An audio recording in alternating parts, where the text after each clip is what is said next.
오늘 저희들 함께 보실 하나님 말씀은 사도행전 5장 1절에서 11절입니다. 아나니아라 하는 사람이 그의 아내 삽비라와 더불어 소유를 팔아 그 값에서 얼마를 감춤해 그 아내도 알더라. 얼마만 가져다가 사도들의 발 앞에 두니 베드로가 이르되 아나니아야, 어찌하여 사탄이 내 마음에 가득하여 내가 성령을 속이고 땅값 얼마를 감추었느냐? 땅이 그대로 있을 때에는 내 땅이 아니며 판회도 내 마음대로 할 수가 없더냐? 어찌하여 이 일을 내 마음에 두었느냐? 사람에게 거짓말한 것이 아니요 하나님께로다.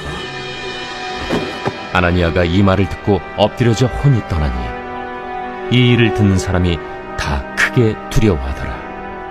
젊은 사람들이 일어나 시신을 싸서 메고 나가 장사하니라. 3시간쯤 지나 그의 아내가 그 일어난 일을 알지 못하고 들어오니 베드로가 이르되 그 땅 판값이 이것뿐이냐? 내게 말하라. 예, 이것뿐이라. 너희가 어찌 함께 꾀하여 주의 영을 시험하려 하느냐?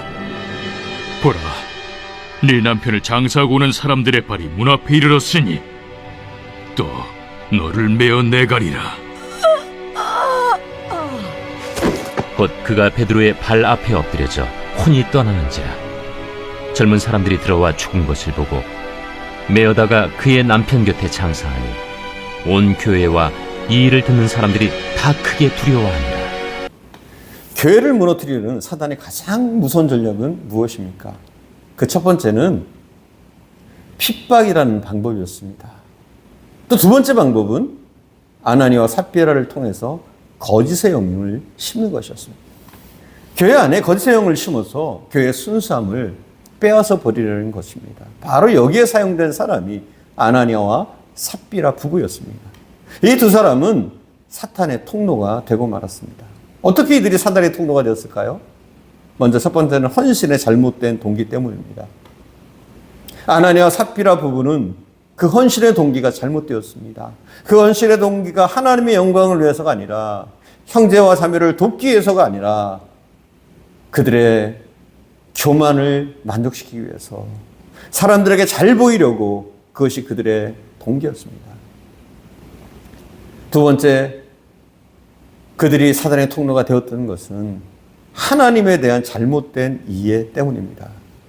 왜 아나니아와 삽비라 부부가 사단의 유혹 앞에 그대로 넘어지고 말았을까요? 그것은 그들이 하나님을 잘못 알고 있었기 때문입니다. 하나님에 대해서 틀리지 않은 것은 사단의 두 번째 통로가 되어집니다. 사람들이 하나님에 대해서 오해하기 때문에 사단에게 이용당합니다. 믿음의 오해는 사단에게 노출되는 통로가 됩니다. 여러분 보십시오. 하나님은 사람을 외모로 취하시지 않습니다. 언제나 중심을 보신다고 말씀하십니다. 하나님의 관심은 헌금의 액수가 아닙니다. 오히려 중심, 헌금하는 그 태도, 영적인 태도에 하나님은 관심을 가지십니다. 하나님은 과거에 두 렙돈을 기뻐하셨습니다. 하나님은 우리가 드리는 헌금으로 사시는 분이 아니십니다. 하나님은 온 세상, 온 우주의 주인이십니다. 하나님은 우리에게 헌금과 헌신을 요구하시는 것은 오히려 우리들의 축복을 위해서라고 볼 수 있습니다.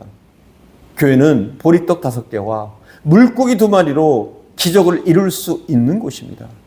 교회는 헌금이 많아서 운영되는 곳이 아닙니다. 하나님은 우리가 아무리 적은 물질을 드린다고 하더라도 우리의 마음의 중심과 신앙의 부끄러움이 없다면 기쁘게 받으십니다. 하나님의 기준은 외적인 것이 아니라 중심이라는 것입니다.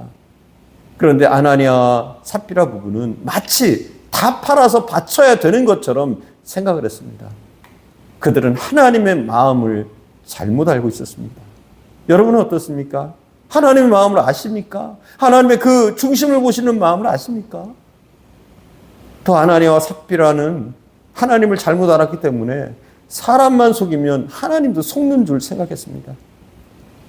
어리석은 사람들은 하나님을 속일 수 있다고 생각합니다. 어두운 데서 죄를 지으면 하나님은 모르는 것처럼 생각합니다. 어두운 나이트클럽에 앉아있으면 하나님은 못 볼 것이라고 오해합니다. 여러분, 왜 사람들이 죄를 짓습니까? 아무도 모른다고 생각하기 때문입니다. 만약 사람들이 그것을 안다면 죄를 짓겠습니다. 짓겠습니까?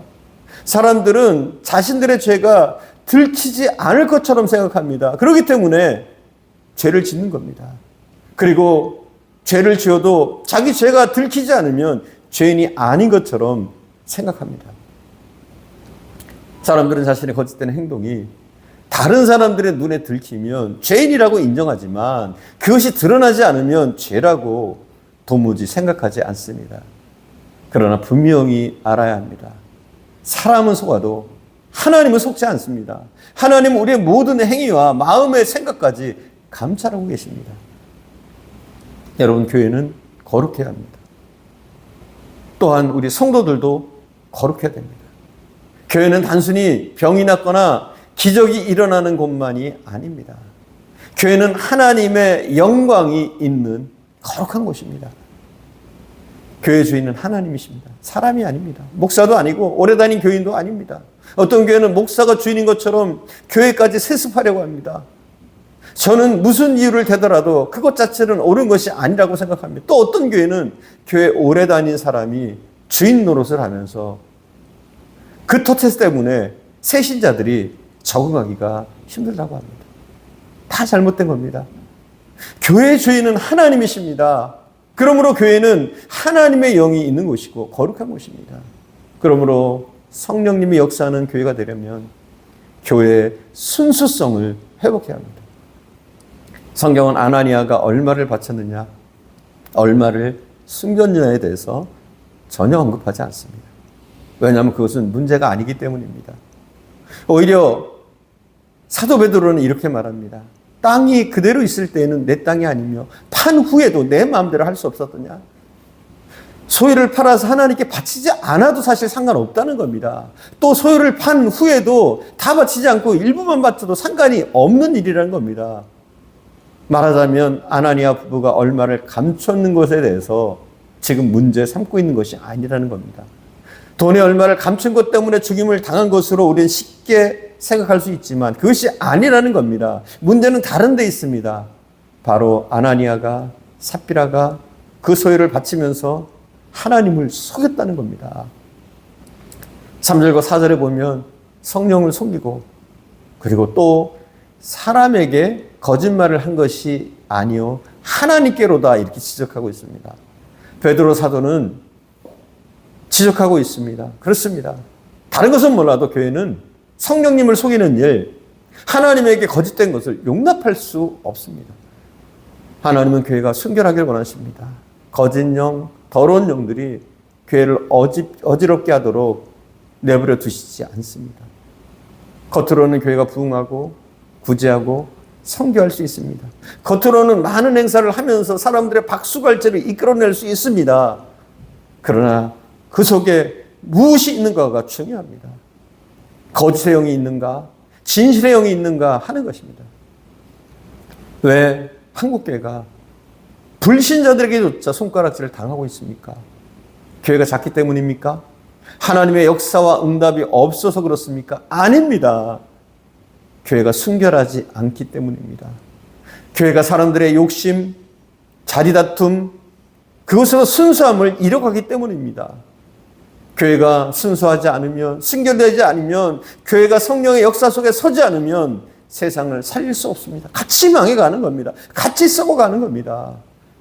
교회의 미래는 교회가 얼마나 정직한가, 얼마나 순결한가에 달려있다고 해도 과언이 아닙니다. 그래서 주님은 철저히 아나니아와 삽비라의 이 문제를 짚고 넘어가시는 겁니다. 그 때문에 아나니아와 삽비라의 행동에 대해서 간과하지 않으시는 겁니다. 만약 여기서 이 문제를 그냥 내버려 둔다면, 그냥 넘어간다면 사람들이 교회에 대해서 아나니아와 삽비라 부부와 같이 쉽게 생각하고 자기 자랑과 칭송을 위해서 교회를, 하나님의 이름을 더럽혀 놓을 가능성은 불보듯 뻔하기 때문입니다. 그렇기 때문에 주님은 아나니아와 삽비라 부부를 차례로 치셨습니다. 하나님의 교회는 깨끗하고 정직해야 합니다. 성도는 깨끗하고 정직해야 합니다. 링컨은 이런 말을 했습니다. 거짓은 잠깐만 통합니다. 그러나 영원히 통할 수 없습니다. 사랑하는 여러분, 어떤 사람이 정말 믿음의 사람입니까? 늘 하나님을 의식하고 사는 사람입니다. 코람데오, 여러분 들어보셨죠? 칼빈의 좌우명입니다. 코람데오. 하나님 앞에 선 것처럼 살아가는 것. 하나님이 보고 계시다. 하나님이 알고 계신다. 이러면 우리가 함부로 죄를 지을 수가 없죠. 저는 오늘 우리 가운데 거짓의 영들이 떠나가고 성령으로 더욱더 충만해지기를 바랍니다. 우리 안에 욕심의 영이 떠나고 분노의 영이 떠나고 시기와 질투의 영이 떠나가기를 바랍니다. 그리고 그 빈 마음 가운데 성령님으로 충만하기를, 성령의 강력한 임재가 있기를 축원드립니다. 기도하겠습니다. 사랑하는 주님, 우리 마음 가운데 더욱더 하나님을 향한 거룩한 마음이 있게 하옵소서. 우리가 우리의 믿음의 순수함을 잃지 않도록 하나님 지켜주옵소서. 세상의 유혹 가운데서도 오직 하나님의 영광을 위해서 우리가 모든 일을 하게 하옵소서. 우리의 외모가 아니라 우리의 중심을 보시는 그 하나님을 우리가 똑바로 알아 우리가 하나님 보시기에 부끄러움이 없도록 살아갈 수 있도록 인도해 주시기를 원합니다. 이제는 사람을 보며 신앙생활을 하는 것이 아니라 더욱더 우리를 꿰뚫어 보시는 그 하나님을 바라보며 믿음의 길을 걸을 수 있도록 인도해 주옵소서. 우리 가운데 사단의 통로가 되는 일이 없도록 하나님 우리 마음과 생각을 지켜주시고 우리의 순수함과 거룩함을 지켜주옵소서. 오늘도 함께 하신 주님께 감사드리며 우리 구주 예수님의 이름으로 기도드립니다. 아멘.